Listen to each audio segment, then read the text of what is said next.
नमस्कार, आप जुड़ चुके हैं बटनेट पोस्ट के साथ। मैं हूं गोपाल झा। राम मंदिर का मुद्दा सबको याद है। एक बहुत बड़ा आंदोलन हुआ, लंबे अरसे तक जो एक संघर्ष की रूपरेखा बनाई गई, उसको अमली जामा पहनाया गया और आखिरकार जब सुप्रीम कोर्ट ने एक बड़ा फैसला दिया, जो सनातन धर्मावलंबी हैं उनके लिए एक बहुत बड़ा फैसला था कि राम मंदिर का निर्माण वहीं पर होगा। और उस मुकदमे की जब बात करें तो एक बड़ी गवाही हुई थी। आप सबको याद होगा, डॉक्टर रामविलास वेदांती का जो अपना उनकी जो गवाही थी, उनका जो व्याख्यान था, कोर्ट में उन्होंने एक व्याख्यान दिया तर्क के साथ, और उस तर्क को कहीं ना कहीं सुप्रीम कोर्ट ने उस पर मुहर लगाई थी। तो आज राम मंदिर आंदोलन के जो एक प्रणेता के रूप में हम जानते हैं डॉक्टर रामविलास वेदांती हमारे साथ है, जिनसे हम आज बात करेंगे कुछ इस तरह के सवाल जो जनमानस को आज भी उद्वेलित करती है, जिस पर सवाल उठते हैं। राम मंदिर में जिस तरह से प्राण प्रतिष्ठा हुई, उसकी प्रक्रिया को लेकर भी खूब सारे सवाल उठे। तो मुझे लगता है कि जब खुद डॉक्टर रामविलास वेदांती हमारे साथ हों, उन तमाम सवालों का माकूल जवाब शायद आज मिल जाए। डॉक्टर साहब, बहुत बहुत स्वागत है आपका हमारे साथ इस कार्यक्रम में। शुरुआत में मैं एक ही बात पूछना चाहूँगा कि श्री राम मंदिर का जो संकल्प था, जो हमें निर्माण की बात थी, वो पूरा हो गया, तो कैसा अनुभव करते हैं आप? राम जन्मभूमि मंदिर का जो इतिहास है, और शायद विश्व में एक पहला ऐसा इतिहास है कि जिसको हमारे देश के तथाकथित नेताओं ने नकार दिया था। जब सन 49 में हमारे पूज्य गुरुदेव श्री अभिराम दास जी महाराज, जो दरभंगा के मैथिल ब्राह्मण थे, राढ़ी गांव के जी, 22/23 की रात्रि को रामलला का जब प्राकट्य हुआ, तो प्राकट्य के समय में बरकत अली नाम का एक मुसलमान कांस्टेबल, जिसकी ड्यूटी थी, जब उससे पूछा गया कि तुम्हारे रहते हुए अंदर कैसे इतने लोग चले गए और रामलला की स्थापना कर दिया, तब उसने सिविल कोर्ट फैजाबाद में गवाही दिया कि मैं वहाँ खड़ा था, मैंने किसी को अंदर जाते हुए नहीं देखा।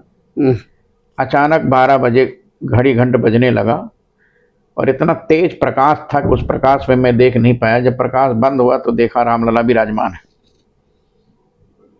और उसके अंदर कौन था इसको नहीं देखा। कौन आया, कौन गया, कब आया, कब गया, ये देखा नहीं मैंने। केवल इतना देखा कि रामलला वहाँ विराजमान है, घड़ी घंट बज रहा है, पूजन पाठ हो रहा है। 23 दिसंबर सन 49 को जब भारत के माननीय प्रधानमंत्री पंडित जवाहरलाल नेहरू को पता चला कि वहाँ पर रामलला की स्थापना हो गई, तो उन्होंने तत्कालीन मुख्यमंत्री उत्तर प्रदेश के गोविंद बल्लभ पंत को आदेश दिया कि जाकर रामलला की मूर्ति को हटा दो। और रामलला की मूर्ति को हटाने के लिए गोविंद बल्लभ पंत फैजाबाद शहादतगंज, जहाँ प्रवेश द्वार है, वहाँ पर पहुँचे। उस समय ठाकुर गुरदत्त सिंह फैजाबाद जिले के सिटी मजिस्ट्रेट थे। उन्होंने पंडित जवाहरलाल नेहरू को रोक दिया कि अयोध्या जाएंगे तो दंगा हो जाएगा। और उस समय गोरक्षनाथ मंदिर के महंत पूज्य दिग्विजय नाथ जी महाराज अयोध्या पहुंच गए थे, हजारों लोगों को लेकर के। गोविंद बल्लभ पंत वापस चले गए लखनऊ, और 30 दिसंबर को ठाकुर गुरदत्त सिंह ने त्यागपत्र दे दिया। तब से आंदोलन चला था, और बिहार के महामहिम राष्ट्रपति डॉक्टर राजेंद्र प्रसाद की माता जी अयोध्या के एक महंत की शिष्या थी। अयोध्या के करीब 20-25 महात्मा लोग राष्ट्रपति भवन पहुँचे और वहाँ पर धरना पर बैठ गए। उनकी माता जी ने अपने बेटे डॉक्टर राजेंद्र प्रसाद से कहा, ये महात्मा लोग आए हैं, धरना में बैठे हैं, मैं भी इनके साथ बैठी हूँ, रामलला की पूजा पाठ नहीं हो रही है, इसलिए आप महामहिम राष्ट्रपति हैं, आप वीटो पावर लगाकर रामलला की पूजा का आदेश दीजिए, जिसे ताला खोले। और फिर डॉक्टर राजेंद्र प्रसाद जी ने पंडित जवाहरलाल नेहरू को बुलाया और बुलाकर कहा कि ये सब लोग यहीं मर जाएंगे, इस मंदिर का ताला नहीं खोला। और इसके बाद तब उन्होंने आदेश दिया और मंदिर का ताला खोला। फिर अयोध्या के सभी मंदिरों का ताला खुल गया, सब पूजा पाठ बंद था, और इसके बाद पूजन पाठ प्रारंभ हुआ। ये प्राथमिक इतिहास है। इसके बाद हमारे गुरुदेव जेल चले गए, जेल से छूट कर आए, मुकदमा चला, लगातार मुकदमा चला और कांग्रेस ने किसी कीमत पर अयोध्या के मंदिर को देने को तैयार नहीं हुई। और ये मुगल काल में जब बाबर का शासन था तब उसने मंदिर को तोड़वाया था। मैंने कल इसकी चर्चा किया था। नहीं, मैं तो ये जानना चाहूंगा कि जब ये सब कुछ हो गया, अब आप महसूस कैसा कर रहे हैं? अब तो इस समय अयोध्या में ऐसा लगता है कि त्रेता युग आ गया है। जैसे त्रेता में जब रामलला का प्राकट्य हुआ था तो सभी देवता लोग रामलला का दर्शन करने आते थे, ठीक उसी प्रकार इस कलयुग में जब त्रेता का आगमन हुआ और भगवान रामलला की प्राण प्रतिष्ठा भारत के माननीय प्रधानमंत्री नरेंद्र मोदी जी ने किया, तो इसके बाद मुझे ऐसा लगता है कि जैसे 33 करोड़ देवता त्रेता युग में राम जन्म के दिन अयोध्या आए थे, वैसे ही 33 करोड़ लोग पूरे देश से नहीं पूरे विश्व से आ रहे हैं रामलला का दर्शन करने के लिए। और शायद विश्व के इतिहास में सबसे ज़्यादा भीड़ होती थी मक्का और मदीना में। मक्का और मदीना से ज़्यादा भीड़ अयोध्या में इसमें हो रही, जिसकी कल्पना किसी ने नहीं किया था। रामलला का अर्चन पूजन बंदन करने के लिए देश और विदेश से सब जगह से करोड़ों लोग आ रहे हैं। ये देखकर हम सब लोगों को बड़ी प्रसन्नता हो रही है और ये अनुभव हो रहा है कि मोदी भारत के प्रधानमंत्री नहीं होते तो किसी कीमत पर किसी की इच्छा शक्ति नहीं थी कि मंदिर का निर्माण भी हो जाता। नहीं, लेकिन एक सवाल जो निर्णय दिया वो हम लोगों की गवाही पर निर्णय दिया। फिर मोदी जी को कैसे श्रेय देते हैं? इसलिए सब कुछ सुप्रीम कोर्ट के आदेश से हुआ है। इसलिए श्रेय देता हूं कि अभी तक केवल अटल बिहारी वाजपेयी एक ऐसे प्रधानमंत्री हुए जिन्होंने राम जन्मभूमि की खुदाई करवाया। जब नासा के उपग्रह ने देखा कि वहां जहां रामलला विराजमान उसके नीचे अष्टदल कमल पर भगवान शिव का मंदिर है, तब अटल बिहारी वाजपेयी ने उसकी खुदाई किया और खुदाई में जो चिन्ह मिले वो सब मंदिर के चिन्ह मिले, हिंदू देवी देवताओं के चिन्ह मिले। और जब बाबर ने ढांचा तोड़ा था तो ढांचा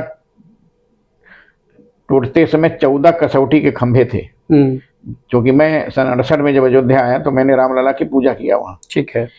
तो खंभों में मूर्तियां बनी थी, हनुमान जी की, दुर्गा जी की, गणेश जी की, गरुड़ भगवान की, शंकर जी की, डमरू के चिन्ह, त्रिशूल के चिन्ह, ओम के चिन्ह, शंख चक्र गदा पद्म के चिन्ह, परिक्रमा थी। दुनिया के किसी मस्जिद में परिक्रमा नहीं होती, वहां परिक्रमा थी।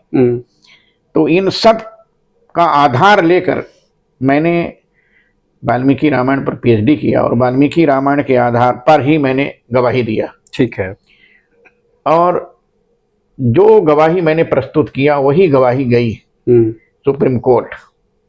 और सुप्रीम कोर्ट में मैंने जो रामलला का चित्रण किया कि वाल्मीकि रामायण में लिखा हुआ, क्योंकि जजों ने भागवत की बात नहीं माना, जजों ने रामचरितमानस की बात नहीं माना, पुराण की बात नहीं माना। उन्होंने कहा कि त्रेता युग में वाल्मीकि रामायण महर्षि वाल्मीकि ने लिखा था, यदि उसका कोई प्रमाण हो तो आप दीजिए। तो मैंने उसका प्रमाण दिया। मैंने कहा बताया, पीएचडी कर लिया और उसके बाद प्रमाण दे दिया। जी हाँ, मैंने प्रमाण दिया और प्रमाण में ये सिद्ध हुआ। हमारे पूज्य करपात्री जी महाराज ने वाल्मीकि रामायण की 9 श्लोकों की व्याख्या रामायण मीमांसा में किया है। कौशलो नाम मुदित स्फीतो जनपदो महान निविष्ट सरयू तीरे प्रभुत धनधान्यवान अयोध्या नाम नगरी तत्रा से लोग विश्रुता मनुना मानवेंद्र ने यापुरी निर्मता स्वयं आयता 10 द्वैच योजना महापुरी श्रीमती त्रिण विस्तीर्ण सुविभक्त महापथा। इसके अनुसार काल गणना की गई, सतयुग, त्रेता, द्वापर, कलयुग। और इस गणना के अनुसार 1,81,60,60,65 वर्ष पहले रामलला का जन्म हुआ। ठीक है। मैंने जब पूछा था जफरयाब जिलानी बाबरी मस्जिद एक्शन कमेटी के वकील से, तो उसने कहा था कि बाबर ने 1528 में मंदिर को तोड़ा था। तो हमने पूछा था, जिरह किया था उसमें कि कितने खंभे थे, तो उसने बताया कि 84 कसौटी खंभे थे। हमने पूछा कितने खंभे बचे, तो कहा 14 खंभे बचे। वो अपने से ही सब बात बता रहा था, हम लोगों को तो पता ही था। हमने पूछा उसमें किसी इस्लाम का कोई चिन्ह था, तो उसने कहा कि इस्लाम का चिन्ह तो मैं नहीं जानता, लेकिन खंभे जानता हूँ। जानबूझकर उसने छिपाया। ठीक है। तो हमने कहा मैं तो पुजारी था वहां का, हमको पता है क्या चिन्ह थे। तो जज साहब बोल पड़े कि आप बताइए क्या चिन्ह थे। तो मैंने ये सब बताया, ये सब चिन्ह थे। और हमने ये भी कहा कि दुनिया के किसी मस्जिद में जो चिन्ह 14 कसौटी के खंभे में आपने देखा, और मैंने नक्शा निकलवा कर दिखवाया, हमने कहा देख लीजिए नक्शा क्या है, तो मैं राम जन्म न्यास का कार्यकारी अध्यक्ष होने के नाते कह दूंगा कि मंदिर नहीं है, मस्जिद है, ले जाओ। दुनिया के मस्जिदों के लिए 5 दिन का समय लिया उसने। 5 दिन के बाद आया तो जज साहब ने पूछा वेदांती जी के प्रश्नों का उत्तर है? तो उसने कहा हाँ है उत्तर, लेकिन किसी भी मस्जिद में ये मूर्तियां नहीं होती, मूर्तियों को कुरान में बुत लिखा हुआ है और बुत के सामने खुदा इबादत स्वीकार नहीं करता। हमने कहा जज साहब नोट करिए सब। ये नोट किया गया। और आपको आश्चर्य होगा 20 थे मुस्लिम वकील और हमारे राम जन्म न्यास की ओर से केवल 2 वकील थे और 20 वकील पूछते थे लगातार, समझे ना। इसलिए सबसे ज्यादा गवाही मेरी हुई। आपकी गवाही को ही ज्यादा प्रमुखता से 5000 पृष्ठ की मेरी गवाही थी। और मेरी गवाही जब गई तो जो सुप्रीम कोर्ट के हमारे वकील थे उन्होंने मेरी गवाही को खोला। सब गवाही हिंदी में थी, उन्होंने अंग्रेजी में निकाल कर दिया, कहा देखिए गवाही वाल्मीकि रामायण की, ये प्रमाण देखिए, ये नक्शा देखिए, ये चित्र देखिए।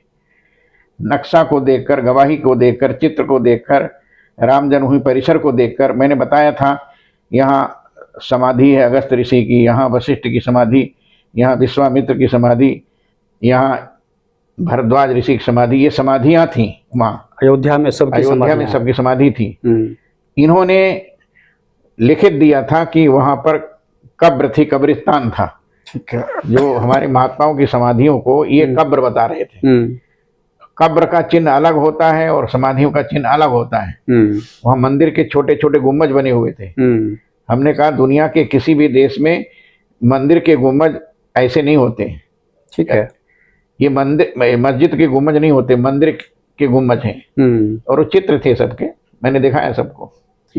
तो हमारे जो वकील थे सुप्रीम कोर्ट के उन्होंने दिखाया। और रोज जब बहस होती थी तो अलग अलग सब निर्णय आते थे। तो मैं कहता था कि ये जो वकील हैं ये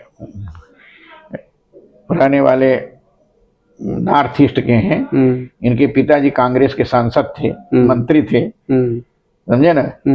मैं रोज कुछ न कुछ बोलता था और रोज मेरे बयान को पढ़ते थे। तो एक दिन कहा उन्होंने कि हाँ वेदांती जी ने जो कहा है बिल्कुल ठीक कहा है। हमने कहा कांग्रेस के मंत्री के बेटे हैं, क्या नाम था जो जज थे हेड ऑफ डिपार्टमेंट, गगोई।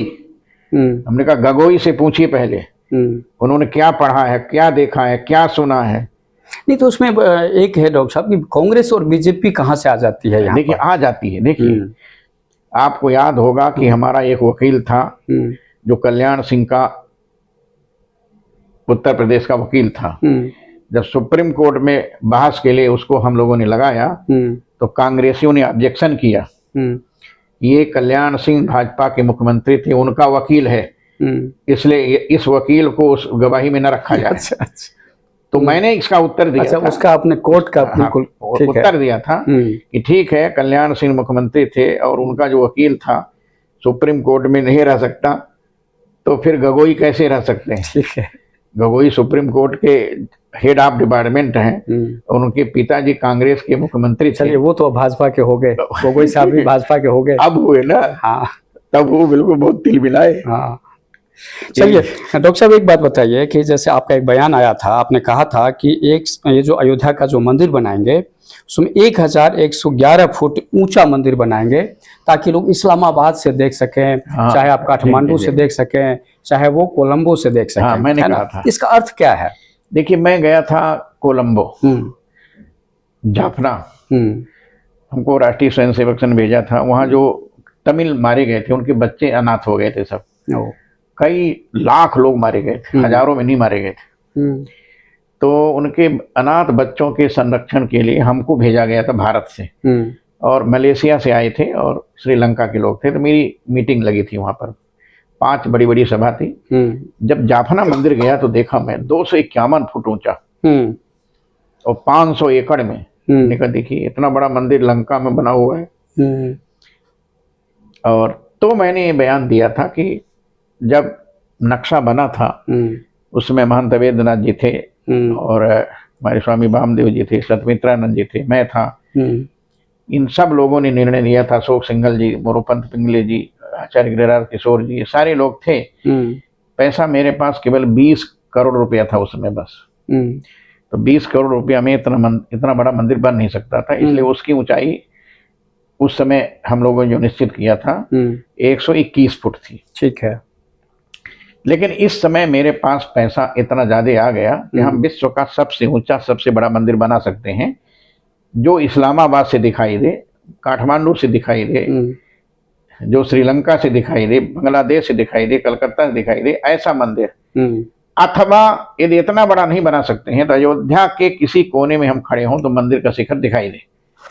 इसलिए हमने कहा था चंपत राय से, हमने कहा था और मैंने लेटर लिखा, सबको लेटर जारी किया। लेटर भी देखे होंगे आप लोग, प्रधानमंत्री को, महामहिम राष्ट्रपति को, माननीय गृह मंत्री को, मुख्यमंत्री को, राज्यपाल को और चंपत राय को, नित्य गोपाल दास को मैंने लेटर लिखा।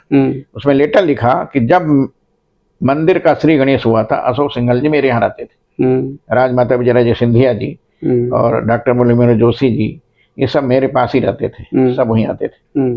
उस समय बैठक में ये निर्णय लिया गया कि पैसा केवल 20 करोड़ है, उसमें बहुत था 20 करोड़ रुपया। ठीक है। इसलिए इसकी ऊंचाई केवल 121 फुट की गई और जो नक्शा बनाने के लिए जो आए थे लोग, उन लोगों ने कहा कि भाई इतने पैसे से इतना ही बन सकता है। लेकिन इस समय तो पैसा बहुत ज्यादा है। अब क्या है ऊंचाई अब जो बना है? अब जो उसकी ऊंचाई बढ़ाई गई है 161 फुट ऊंचाई। अच्छा। पहले जो मंदिर का नक्शा था केवल 2 मंजिला का था, 3 मंजिला का हो गया। और पहले ये लाल पत्थर से केवल बन रहा था, उसका भी विरोध किया मैंने। हमने कहा ये ग्रेनाइट से बनना चाहिए और संगमरमर से बनना चाहिए। ठीक है। तो मोदी जी के पास जब ये पहुंचा पत्र, तो मोदी जी ने, अमित शाह ने, सब लोगों ने बुला करके मीटिंग किया कि वेदांती जी का लेटर है, क्या किया जाए। तो उन्होंने कहा कि नहीं तो मंदिर सरकार ने बनवाया है। नहीं, सरकार ने बनवाया। तो फिर मोदी जी और अमित शाह जी कैसे? उनकी सलाह लेते। अच्छा, सलाह। मंदिर निर्माण उनकी सलाह लेते थे, सबसे सलाह लेकर ही काम किया गया। अच्छा। क्योंकि किसी व्यक्ति का काम था नहीं, सबसे सलाह लेकर ही काम किया जा सकता है। और मोदी ने चूंकि अयोध्या के विकास के लिए 85,000 करोड़ रुपया दिया, समझे ना जी। और अभी हम लोगों के पास लगभग 30,000 करोड़ रुपया आ चुका था जिस दिन रामलला की प्राण प्रतिष्ठा हुई उस दिन तक। क्या बात। लेकिन अब लगभग 1 लाख करोड़ रुपया आ गया होगा। वाह, बहुत। लगभग 5 करोड़ प्रतिदिन चढ़ोतरी है भगवान रामलला की। इसलिए मैंने कहा था कि ऊपर ऊंचाई कर दो ताकि बिल्कुल ठीक है, ये मेरा उद्देश्य ही था। जी। और मेरे बात को लोगों ने स्वीकार भी किया। एक बात और मैंने किया था, ये जो पत्थर राजस्थान का है ये ज्यादा दिन नहीं चलेगा। इस राजस्थान के पत्थर को जो आप लगा रहे हैं उसके नीचे यदि नींव में लगाएंगे तो बहुत दिनों के बाद इसमें क्रैक हो सकता है। अच्छा। इसलिए इसमें ग्रेनाइट लगाई जाए। तो मोदी जी ने, अमित शाह ने इस बात को स्वीकार किया। फिर उन्होंने कर्नाटक से, आंध्र से, तमिलनाडु से, तेलंगाना से ग्रेनाइट मंगाया। ग्रेनाइट जो है 10 फुट लंबा और 5 फुट चौड़ा, ये ग्रेनाइट आई वहीं आंध्र से और तेलंगाना से, कर्नाटक से ग्रेनाइट आया नींव के लिए। हाँ, नींव के लिए नहीं। अब आप समझे कि 350 फुट लंबा, नहीं 400 फुट लंबा और 200 फुट चौड़ा ये ग्रेनाइट नीचे लगाए गए। और उसके पहले 40 फुट ऊंची ग्रेनाइट, अरे उसका कंक्रीट का लेयर दिया गया, कंक्रीट मोरन का, जिसमें लोहा नहीं लगा कहीं। वाह। क्योंकि पहली जो बैठक हुई थी हमारे हिंदू धाम में उसमें अशोक सिंघल जी ने, महंत वेद्यनाथ जी ने, स्वामी वामदेव जी ने, सत्यमित्रानंद जी ने ये निर्णय लिया था कि यदि सीमेंट लगेगा, लोहा लगेगा तो उसकी आयु कम हो जाएगी। इसलिए इसमें केवल कंक्रीट, मोरन, गिट्टी से ही लेयर बनाकर किया जाए। लेकिन इन लोगों को समझते नहीं। शुरू में जब प्रारंभ हुआ तो उन्होंने पाइलिंग शुरू कर दिया। पाइलिंग में नीचे पानी आ गया। तो फिर हम लोग बैठे, निर्णय किए कि नहीं, उसमें ऐसा होना चाहिए। और अमित शाह जी ने, मोदी जी ने इसको स्वीकार किया कि नहीं बिल्कुल ठीक है। फिर खोदा गया 40 फुट गहराई में, और 40 फुट गहराई में पूरा भरा गया। कई लाख ट्रक गिट्टी मोरन ये सब आया, और जब ऊपर तक आ गया फिर उसके ऊपर ग्रेनाइट रखा गया 20 फुट ऊंचाई तक, और ग्रेनाइट के बाद तब फिर उसमें जो है मार्बल के बड़े बड़े काट करके फिर लगाए गए, फिर उसके ऊपर लाल पत्थर रखा गया। यानी कुल मिलाकर गुणवत्ता, क्वालिटी पूरा ध्यान दिया गया, पूरी क्वालिटी है। बहुत भव्य मंदिर बन रहा है। लेकिन साथ में अब ये है कि जैसे मंदिर बन गया, रामलला की जो प्रतिमा है वो भी स्थापित हो गई, अब पूरे देश और दुनिया से राम भक्त आ रहे हैं वहाँ पर। लेकिन एक मंदिर के साथ जो एक कहते हैं ना कि एक दूसरा जो पहलू है वहाँ पर ये है कि वहाँ पर भी भेदभाव होता है श्रद्धालुओं के साथ। हर मंदिर के साथ ये है, वीआईपी दर्शन अलग होते हैं, आम आदमी हमारे जैसे उसका अलग दर्शन है, अगला वो पूरा। ये लोगों, तो ऐसी कोई व्यवस्था हो इसमें सबके लिए एक समान हो। नहीं, ये भ्रम है लोगों में, नहीं हकीकत है महाराज, हकीकत नहीं है। वहाँ किसी प्रकार कोई वीआईपी दर्शन नहीं, पूरे बाकी मंदिरों की बात कर रहा हूँ, तो वहां पर ऐसा ना हो। रामलला के दरबार में, राम जन्मभूमि पर जहाँ रामलला विराजमान है उसके परिसर में किसी प्रकार का वीआईपी दर्शन नहीं है। ठीक है, सब एक लाइन से जाते हैं और एक लाइन से आते हैं। बहुत बढ़िया। ये वीआईपी दर्शन अयोध्या में नहीं है, वीआईपी दर्शन यहाँ है, बाकी हर जगह है, लगभग तिरुपति में है, टिकट लगता है। हाँ। 1000, 2000, 5000, 10,000। हाँ, हमारे खाटू में है, सालासर में, हर जगह है जहाँ जहाँ मंदिर है वो। खैर चलिए अब कुछ और बात करते हैं आपसे कि भाई मर्यादा पुरुषोत्तम श्री राम की प्रतिमा को स्थापना का जो समारोह था उसको भी राजनीति की भेंट चढ़ गया, जिसमें आप लोगों ने शंकराचार्य जी को भी नाराज कर दिया।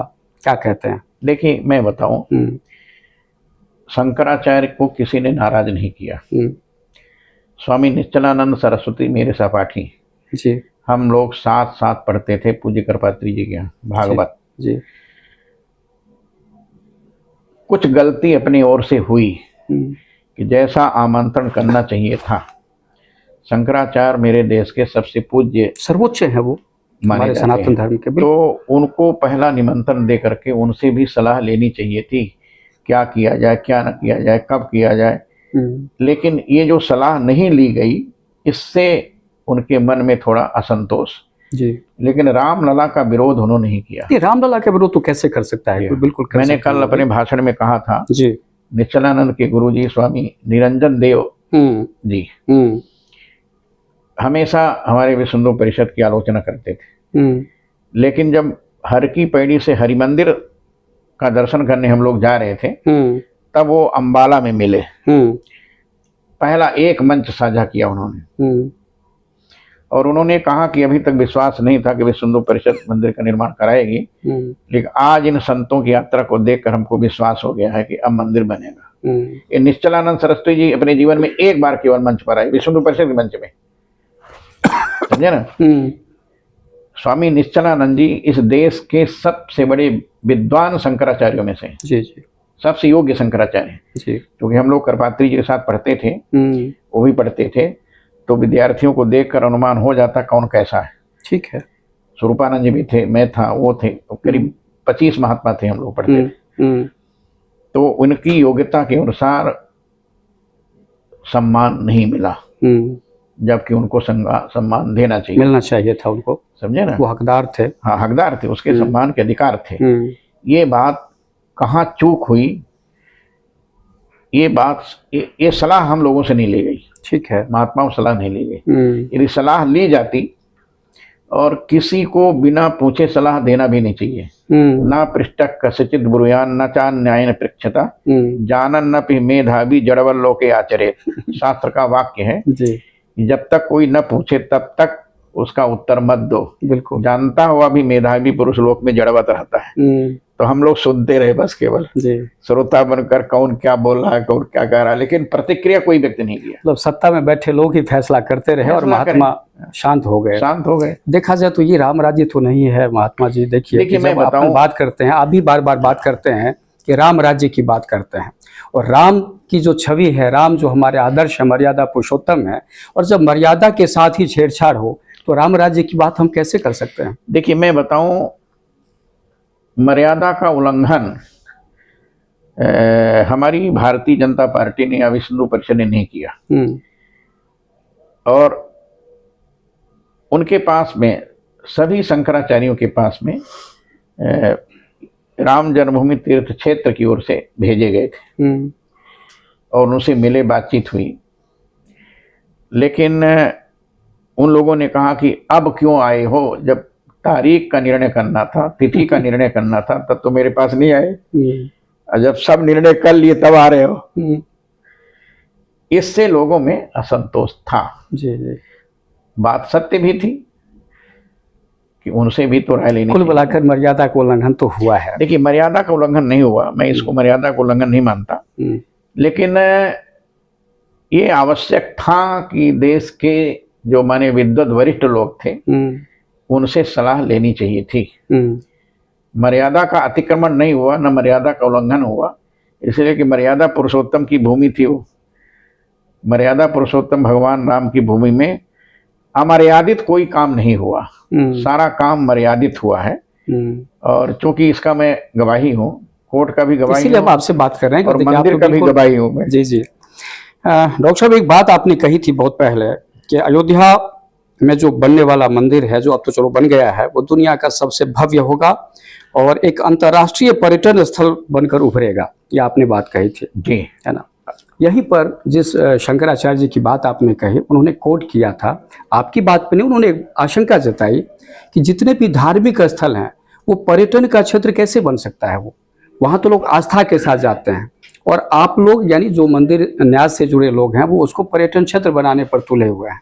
तो वो कह रहे जहाँ पर पर्यटन क्षेत्र तो है, मौज मस्ती के लोग जाते हैं, बच्चों के साथ जाते हैं, विद फैमिली जाते हैं, और जो आस्था का केंद्र है, और वो भी कहाँ, जो आप बार बार कह रहे हैं कि मर्यादा पुरुषोत्तम श्री राम की जन्मभूमि है, तो ये दोनों बातों में कंफ्यूजन कैसे है? पर्यटन का दो रूप होता है जी।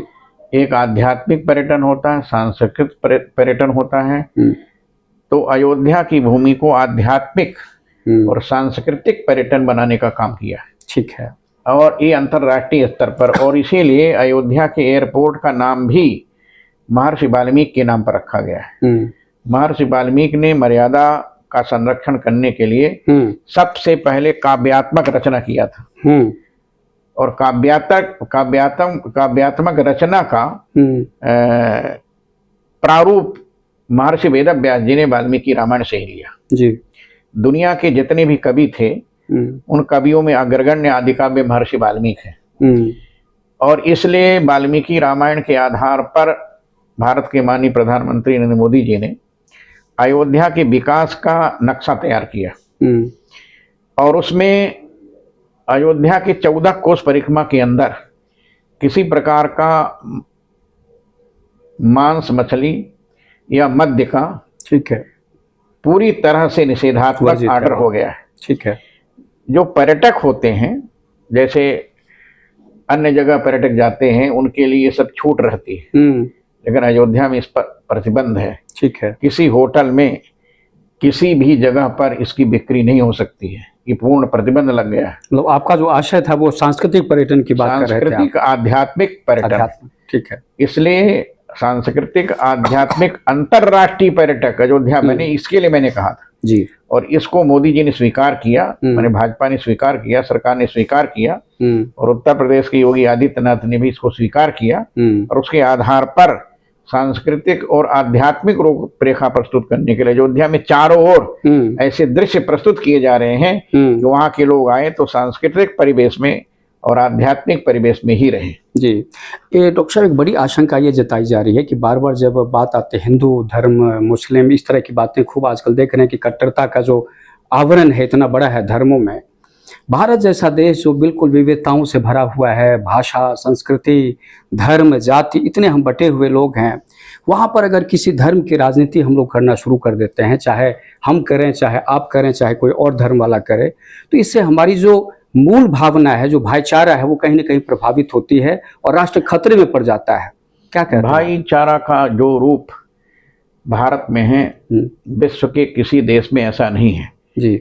आप जानते हैं सऊदी अरब में जो मक्का और मदीना है, वहाँ का कानून है गैर मुस्लिम यहाँ नहीं आ सकता, है ना। यदि मक्का और मदीना में गैर मुस्लिम का कानून बना है, नहीं आ सकता है, तो मेरा भी कहना है अयोध्या एक आध्यात्मिक क्षेत्र है, सांस्कृतिक क्षेत्र है। उस आध्यात्मिक और सांस्कृतिक क्षेत्र में यदि मक्का मदीना में गैर मुस्लिम नहीं आ सकता है, तो फिर हमारे धार्मिक क्षेत्रों में, आध्यात्मिक क्षेत्रों में ऐसे आतंकवाद को संरक्षण देने वाले लोग कैसे आ सकते हैं? इसलिए मैं चाहता हूं आतंकवाद मुक्त, भ्रष्टाचार मुक्त भारत में ऐसा होना चाहिए कि जिससे, जैसे मोदी जी ने नारा दिया, सबका साथ, सबका विकास, सबका विश्वास, सबका प्रयास। किसी को मना नहीं किया गया कि तुम यहां पर ना आओ। ठीक है। हम कट्टरवादी मुस्लिम इस्लाम के पद चिन्हों पर नहीं चलते हैं, हम अध्यात्म के पद चिन्हों पर, राम के पद चिन्हों पर, जैसे राम ने सबको गले से लगाया, कोल भील ब्राह्मण क्षत्रिय ठाकुर वैश्य सबको गले से लगाया, किसी का तिरस्कार नहीं किया। मैं मानता हूं आज भी देश में ऐसे रसखान है, रहीम हैं, जो भगवान की पूजा प्रतिदिन करते हैं। मुझे याद है रहीम की एक बात कि एक हाथी आगे जा रहा था, रहीम से पूछा, क्यों जी, हाथी धूल उठाकर क्यों रखता है? तो रहीम ने कहा था कि धूल धरत निज शीश पर कहूँ रहीम कहीं काज। तब रहीम ने उत्तर दिया था, जय रज ऋषि पत्नी तरी सोई ढूंढत गजराज। जिस धूली को पा करके ऋषि की पत्नी अहिल्या तर गई, उसी धूली को ये गजराज ढूंढ रहा है। मेरा निवेदन है कि जब भारत का एक मुसलमान भारत की भूमि में ऐसी धूली ढूंढ रहा है, तो भारत की भूमि में ये आतंकवाद को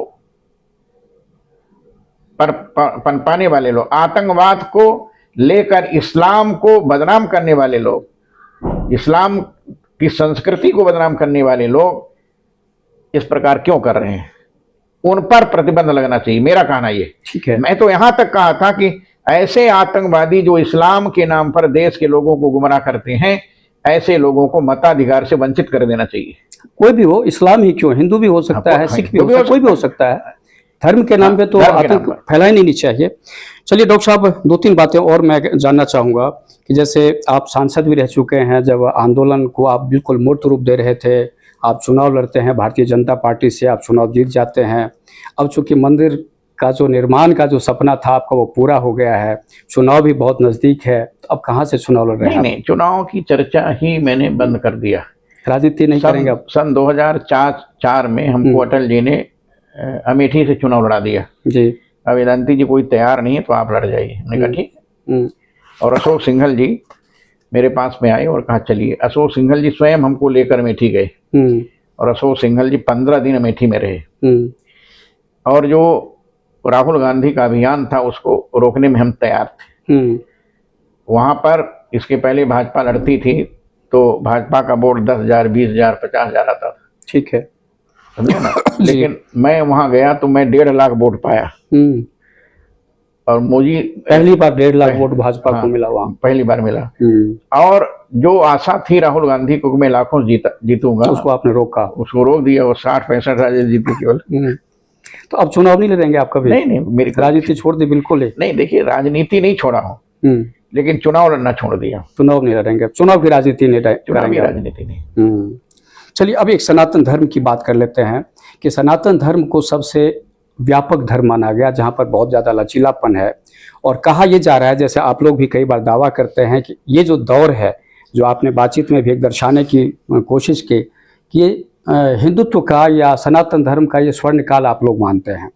लेकिन जो दूसरा पहलू ये कहते हैं कि सबसे खतरनाक समय चल रहा है, संक्रमण काल चल रहा है ये, क्योंकि एक तरफ तो लोग जय श्री राम का नारा देकर पूरा माहौल को बनाते हैं, और वही लोग जो भारतीय संस्कृति है जिसमें हम रचते बसते हैं, शादी ब्याह होती है तो सारा पाश्चात्य शैली को हम लोग अपना रहे हैं। तो उस लिहाज से देखें तो ये धर्म जो है ना बिल्कुल किस दिशा में जा रहा है, और उस तरफ आप लोगों का भी ध्यान नहीं है। ये बात बिल्कुल सत्य है कि पाश्चात्य परंपरा को हमारे देश के लोग जब पाश्चात्य देश में गए, अमेरिका गए, जब चीन गए, रूस गए, जापान गए, इंग्लैंड गए और ऑस्ट्रेलिया गए, फ्रांस गए, वहाँ की संस्कृति को अपनाने के लिए ये लोग विवश हो गए। उन लोगों ने कहा कि ये पोंगा पंडितों की परंपरा है और हम इस परंपरा को नहीं, हम ऐसी परंपरा लाएंगे जिससे कि विदेशी संस्कृति भी झलकती हुई छलकती हुई दिखाई दे। उसका परिणाम है हमारे भारत के बच्चे जब विदेश जाकर पढ़ने लगे और विदेशों की संस्कृति को देखा तो विदेशी संस्कृति को भारत में लाने का कुचक्र शुरू किया। उसी का परिणाम है कि आज भारतीय हिंदू संस्कृति के अनुसार लोग विवाह नहीं करते। आजकल इंटरनेट देखते हैं, मोबाइल देखते हैं, टीवी देखते हैं और वहीं वार्ता करते हैं और वार्ता करके शादी कर लेते हैं। बड़े बड़े IAS अधिकारियों को मैंने देखा, अब तो आम छोटे छोटे शहरों में होने लगा है, गांव में होने लगा है। वो लोग पढ़ते हैं और पढ़ते समय ही लड़की से प्यार हो जाता है और वहीं शादी कर लेते हैं। शादी करके घर आते हैं, तब माता पिता को पता चलता है मेरी बहू आ गई। अब चूंकि बेटा कमा रहा है इसलिए बेटे को माता पिता मना नहीं करते। कि सवाल यही है महाराज जी, मूल चीज कि हिंदुत्व का जो संस्कृति की बात हम लोग करते हैं, लेकिन जो हमारे संस्कार हैं उसका पतन हो रहा है, तो उस पर आप लोग कब फोकस करेंगे? हम लोग इस संस्कार के लिए बहुत प्रयास करते हैं, लेकिन इस प्रयास के बाद भी जो सरकारी तंत्र है, सरकारी तंत्र उनको बढ़ावा देता है। सरकार तो आपकी है, नहीं मेरी आपकी विचारधारा की है, ठीक है, लेकिन वो सरकारी कर्मचारियों पर नियंत्रण नहीं कर पा रही है। मैं भी त्रिपुरा गया था, मिजोरम गया था, आसाम गया था, नागालैंड गया था, अरुणाचल गया था। वहां का जो दृश्य देखा, म्यांमार से हीरोइन आ रही है, ड्रग्स आ रहे हैं, राजस्थान में बहुत वहां के लड़कों को दे करके ये जहर बांटा जा रहा है, लेकिन इसको रोकने में सरकार अक्षम है। गुजरात में देख लीजिए 25 साल से सरकार है और वहां पर इतना बुरा हाल है नशे को लेकर। आप राजस्थान, हरियाणा, हर जगह तो इसको लेकर सरकार, मैं बताऊं इसका मूल कारण पैसा है, अर्थ है, समझे ना जी। हमारे देश की जो कंपनियां हैं उन कुछ कंपनियों को छूट दे दी गई है और कंपनियों के माध्यम से जब विदेशी ये ड्रग्स आते हैं, हीरोइन आती है और ये जो जहर आते हैं, उन जहर को कंपनियां रोक नहीं पा रही और कंपनियां स्वयं उस जहर को लोगों के बीच तक पहुंचाने का काम करती है जी।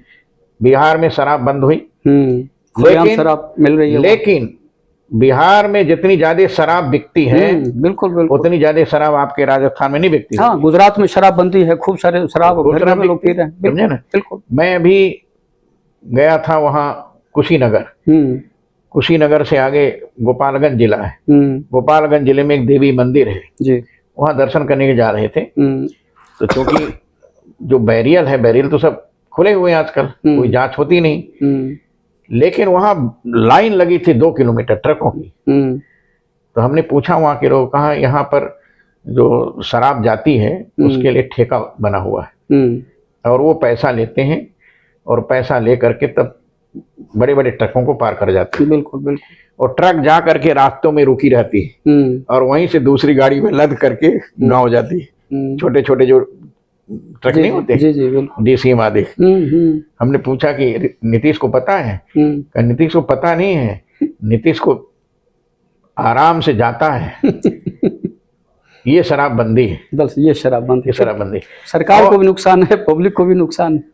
मैं बताऊं, सरकार को नुकसान है लेकिन सरकारी कर्मचारियों को फायदा है। बिल्कुल बिल्कुल, सरकार को नुकसान है जी। डॉक्टर साहब, बस अब 2 सवाल। एक तो ये कि भगवान श्री राम, जैसे बार बार हम लोग जिक्र करते हैं कि मर्यादाओं की सीमा में रहने वाले हमारे भगवान हैं, इष्ट हैं, और आज उस राम के नाम पर जब राजनीति होती है, और ख़ास तौर पर जिस पार्टी से आप भी बिलोंग करते हैं, भारतीय जनता पार्टी की बात कर रहा हूँ, वो भी वही काम मर्यादाओं को तार तार करे। जैसे पहले कांग्रेस, जिस पर आप लोग आरोप लगाते हैं, बार बार हम आरोप लगाते हैं कि कांग्रेस ने सीमाओं को बिल्कुल नेस्तनाबूद कर दिया, भाजपा उससे बहुत सीमा आगे बढ़ गई है। ED, CBI 95% जो आरोप लग रहा है कि सिर्फ विपक्ष को ही निशाना। जितने भ्रष्ट लोग हैं जिन पर आप आरोप लगाते रहे, वो जब भाजपा की वॉशिंग मशीन में आते हैं तो बिल्कुल धुल जाते हैं। राजस्थान में अभी 2 दिन कल पे ही लगभग 1 दर्जन से ज़्यादा नेता आए हैं जिन पर ED पहले छापेमारी कर चुकी थी। तो भाजपा के पास ऐसा कौन सा जादू है कि जो बिल्कुल भ्रष्टाचार मुक्त कर देती है?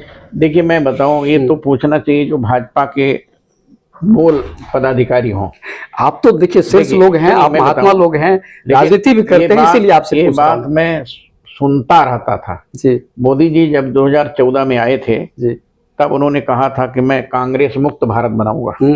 और कांग्रेस युक्त बना दिया उन्होंने। लेकिन इस समय जब मैं देखता हूं तो मुझे ऐसा लगता है कि कांग्रेस युक्त भाजपा बन गई। जी जी। क्योंकि हमारे उत्तर प्रदेश में 70% सपा के, बसपा के, कांग्रेस के नेता लोग आ गए। बिल्कुल बिल्कुल। भाजपा, संघ, विश्व हिंदू परिषद, बजरंग दल सबको सिरे से किनारे खारिज कर दिया गया। बिल्कुल बिल्कुल। पूरे देश में 90% IAS अधिकारी और उनके बेटे चुनाव लड़ रहे हैं। बिल्कुल बिल्कुल। तो विचारधारा का क्या होगा? मैं विचारधारा तो अब ये मोदी जी केवल बता सकते हैं। विचारधारा किसकी ले रहे हैं ये अमित शाह जी बता सकते हैं। किस विचारधारा पर राष्ट्रीय स्वयंसेवक संघ काम कर रहा है ये केवल मोहन भागवत जी बता सकते हैं और दत्तात्रेय होसबले जी बता सकते हैं। वो विचार, भारत को किस विचारधारा पर ले जाने का काम और किस विचारधारा के आधार पर चल रहे हैं, इसकी कल्पना आडवाणी जी ने नहीं किया था। इसकी कल्पना डॉक्टर हेडगेवार जी ने नहीं किया था। इसकी कल्पना हमारे देश के संतों ने नहीं किया था। डॉक्टर श्यामा प्रसाद मुखर्जी ने ये नहीं सोचा था। पंडित दीनदयाल उपाध्याय ने ये नहीं सोचा था कि हमारी भाजपा इस स्तर पर पहुंच जाएगी। तो महाराज जी यही सवाल है कि आप लोग बोलते क्यों नहीं, यहाँ पर क्यों नहीं बोलते? नहीं, हमारी बात सुन तो लीजिए ना। ये कल्पना किसी ने नहीं किया था, न तो डॉक्टर श्यामा प्रसाद मुखर्जी ने किया था, न तो पंडित दीनदयाल उपाध्याय ने किया था, न तो पंडित अटल बिहारी वाजपेयी ने किया था। एक वोट से भाजपा की सरकार चली गई। मैं सांसद था उस समय। जी जी। भाजपा चाहती, अटल बिहारी वाजपेयी चाहते तो 10 वोट खरीद सकते थे। लेकिन अटल बिहारी वाजपेयी ने अपने सिद्धांतों पर अटल रहे। सरकार छोड़ दिए लेकिन सांसदों को नहीं खरीदा, विधायकों को नहीं खरीदा। लेकिन आज की जो परंपरा इसमें चल रही है उसको देखने के बाद केवल यही इच्छा होती है कि अब सन्यास लेकर भगवान का भजन करो, कीर्तन करो, बस कथा कहो जी। इसी में आनंद है और इसमें मतलब मौजूदा राजनीतिक व्यवस्था से में आकंठ लिप्त जो भी लोग थे सब भाजपा के सांसद बन गए, विधायक बन गए, मंत्री बन गए। जिसने खुलेआम योगी आदित्यनाथ को गाली दिया, मां की गाली दिया, खुलेआम। सबसे ज्यादा झूठ बोलने वाला ब्रह्मांड में कोई हो सकता है तो हमारे बड़े नेता का नाम लिया, उस ओम प्रकाश राजभर ने योगी का नाम लिया उसने, और वो उसने अमित शाह का नाम लिया, और वो गाली दे रहा है इस समय मंत्री बनने के बाद। कहा योगी के बाद मेरे आदेश का पालन कौन नहीं करेगा, चैलेंज दे रहा है हमको। मुझे आश्चर्य है कि जब 2014 में मोदी जी भारत के प्रधानमंत्री बने तब ओम प्रकाश साथ में नहीं थे।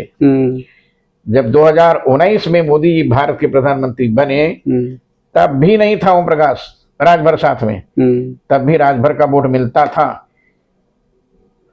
मुझे बड़ा आश्चर्य हो रहा है कि वो दारा सिंह चौहान 95 में मेरे साथ सांसद था, इतनी गाली देता था पार्लियामेंट के अंदर। क्या किया भाजपा ने? मुझे बड़ा आश्चर्य होता है कि ऐसे लोग सैकड़ों सांसद, पार्लियामेंट में मंत्री जो भाजपा को, संघ को, विश्व हिंदू परिषद को गाली देते थे, जो सनातन धर्म को गाली देते थे, राम जन्मभूमि को गाली देते थे, ऐसे लोग कहते थे कि पहले अशोक सिंघल जी 5-6 बच्चा पैदा करके दिखाएं तब हिंदुओं से कहे कि 5-6 बच्चा पैदा करो, हिंदू का आबादी घट रही है। बिल्कुल। ऐसे लोगों को तिलक लगाकर मुकुट पहना दिया गया। मैं नाम नहीं लूंगा। जी जी बिल्कुल। ऐसे हजारों में, खूब सारे लोग, हजारों में, पूरे देश में हजारों में। और हमारे जो दरी बिछाने वाले लोग थे, वो बेचारे, जो लाठी खाने वाले लोग थे, जो गोली खाने वाले लोग थे, जो जेल जाने वाले लोग थे, सबको किनारे कर दिया गया। ये बात सत्य है और सत्यता को नकारा नहीं जा सकता है। बिल्कुल बिल्कुल, समझे ना। लेकिन ये सब भगवान भरोसे चल रहा है। कब तक चलेगा इसको तो भगवान जानते हैं, राम ही जाने बस। चलिए, ये हैं डॉक्टर रामविलास वेदांती, जिन्होंने बहुत ही साफगोई से तमाम सवालों का जवाब दिया है। मुझे लगता है कि आपको ये जो वीडियो है बहुत पसंद आएगा, और जो भी आपके मन की बात है इस वीडियो को लेकर, इन सवाल जवाब को लेकर, वो अपने कमेंट बॉक्स में देंगे, चैनल को सब्सक्राइब करेंगे और इसको शेयर भी करेंगे। वेदांती जी बहुत बहुत धन्यवाद आपका, आपने हमारे साथ बातचीत की।